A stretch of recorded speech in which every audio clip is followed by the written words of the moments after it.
O'zbekistonliklar uchun jiddiy tezkor ogohlantirish. Barcha xabardor bo'lib tayyor turishi shart. O'zbekistonda 19-avgustdan boshlanadi. Assalomu alaykum. Tezkor hamda muhim yangiliklarni o'tkazib yubormaslik uchun like hamda podpisatsiya tugmachalarini bosib qoldirishni unutmang. O'zgidromet 19-avgust chorshanba kuni kutilayotgan ob-havo prognozini e'lon qildi. Unga ko'ra Toshkent shahrida havo biroz bulutli bo'ladi, yog'ingarchilik kutilmaydi. Harorat kechasi 21-23 daraja, kunduzi 36-38 daraja bo'ladi. Qoraqalpog'iston Respublikasi Xorazm viloyatida havo biroz bulutli, ba'zi joylarda o'zgaruvchan bo'ladi, yog'ingarchilik kutilmaydi. Harorat kechasi 20-25 daraja, kunduzi 35-40 daraja bo'ladi. Buxoro va Navoiy viloyatlarida havo biroz bulutli bo'ladi, yog'ingarchilik kutilmaydi. Harorat kechasi 20-25 daraja, kunduzi 35-40 daraja bo'ladi.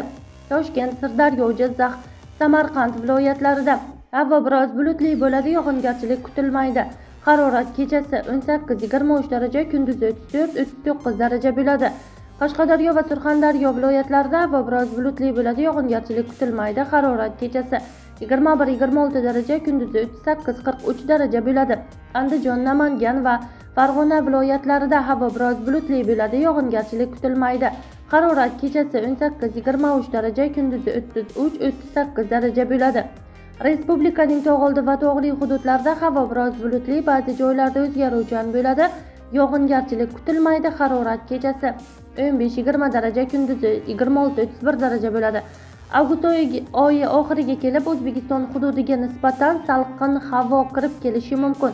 Natijada kunduzgi harorat asta-sekin 25-30 darajagacha pasayadi deyilgan xabarda.